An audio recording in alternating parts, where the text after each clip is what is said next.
Hey there, this is Ted Brock from Hogarth's Lawnmower, and today we're here to talk about blades.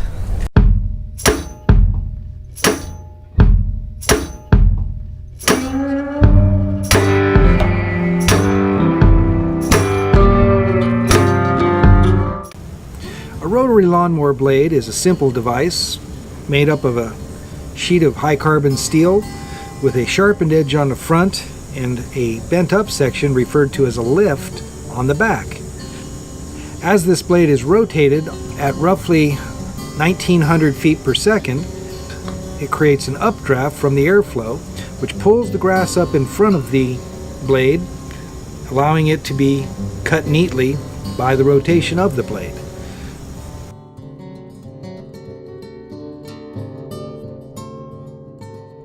A quick note from future Ted. I missed this last night. Your lawnmower blades don't have to be actually super sharp. These, they probably have about a 1/32 flat spot across the edge of the blade. This blade is moving at 200 miles an hour. It's hitting grass. It doesn't have to be razor sharp to win that battle. On a matter of fact, if you do put a really sharp edge on your blades, the sand hitting it will immediately bend it over and create a big flat dull blade. So please resist the urge to put a really sharp edge on the blade. It doesn't do anything but lower the lifespan of the blade. Now we're in South Georgia, within about 50 miles of the ocean. We do have the additional problem that most of the soil in this area contains a high volume of sand. Sand is very abrasive. Sandpaper, sandblasting. In this case, sandblasting is our concern. As that blade is rotating and creating the updraft for the grass to be pulled up, it also pulls up some of the soil containing sand, and it blows into the blade at a high rate of speed, roughly 200 miles an hour, 1900 feet per second. That leads to some interesting effects on the metal. This is an example of a blade that's literally just been blown away by the sand. The back is quite a bit sharper than the front in this case, and the lift is almost entirely gone. This blade is done. So as the blade turns, the back of the blade, being curved up, creates airflow. It's like a big fan. Problem with that, of course, is as it's lifting up the grass, which is what the airflow is for, it also lifts up the sand that's in your soil in this area. Sand hitting the metal at 200 miles an hour, doesn't matter which one's doing the moving, does cause sandblasting. This is the effect of an extended time in the lawn. In this case, the blade is not wearing evenly. As it's sandblasted, these ends will eventually come off, leading to a high level of vibration in your deck. This vibration leads to damage in the deck, the belts, the pulleys, the spindles, anything that's got a moving part. Another quick aside. The way the system on a lawnmower deck works is you've got a blade, which is actually the point of this whole machine. It's spinning at a high rate of speed to create updraft through the deck and also to cut the grass that's put in front of it. That blade is running on a spindle. This is a commercial grade spindle, and this gives you just an idea of how these sort of things work. Bearings to allow easy rotation with some sort of a shaft or a attachment point for the blade. These things are very robust, but too many hard hits will eventually fail the casing or one of the bearings inside of it. So the sequence of power for your machine is a belt coming from the motor onto the deck through some redirection pulleys we call idlers, across a pulley on the top of a spindle driving your blade. It's just that simple. Lawnmower blades are designed to a specific length to fit the deck without contacting either the edge of the deck or the other blade rotating in the deck.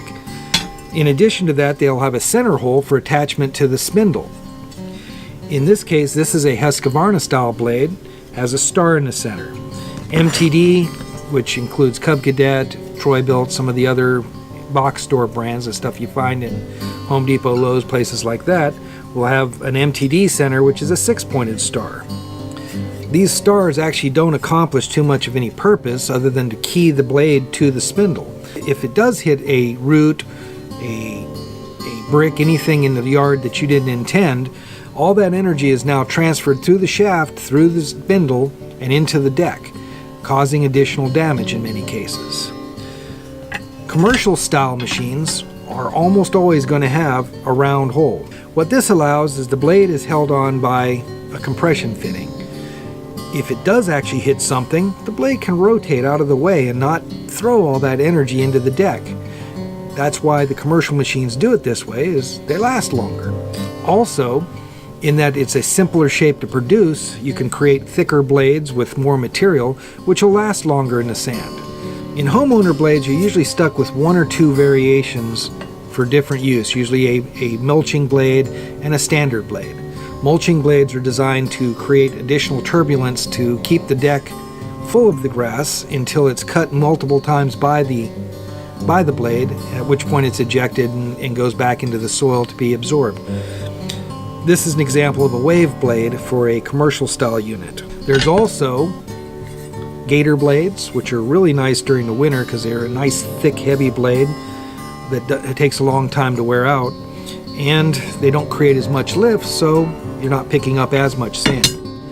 However, during some seasons you want as much lift as you can, usually with the bahia grass, that tall spiky grass that has the little three pieces on top. It has a tendency to just be pushed over by the deck, and the deck never quite gets to cut the stock. In those cases, some of my commercial guys go to a blade like this that has an extreme lift. This creates a lot of updraft, causing the stock to bend and get caught by the blade and cut. That way it doesn't leave all those stalks behind you after you've cut. Don't have to go over it twice. These do, however, burn out pretty quick in the sand. Another thing to consider about your blade life. Don't go cheap on blades. When you start seeing a little wear on this edge where it's starting to disappear, that means that this entire section will be paper thin and you're about to lose that blade. Waiting a while to save on a $12 blade is just not a good use of your resources. That unbalanced blade vibrating around under your deck can lead to failures in your spindles, your belts, your idlers, your pulleys, your deck itself. So please, change your blades. Change your blades. It's much cheaper than the alternatives. So if you live in South Georgia, you really do want to keep a close eye on your blades. As they burn out and become unbalanced, they can create a great deal of damage to your machine. If you want us to keep you on your lawn, you got to keep these things in good shape. So, if you come on down to Hogarth's Lawnmower at 2800 Norwich, Brunswick, Georgia, 912-264-3725, if you just want to call, we can get you a set of blades that's right for your machine. And by doing that, we'll keep you on your lawn.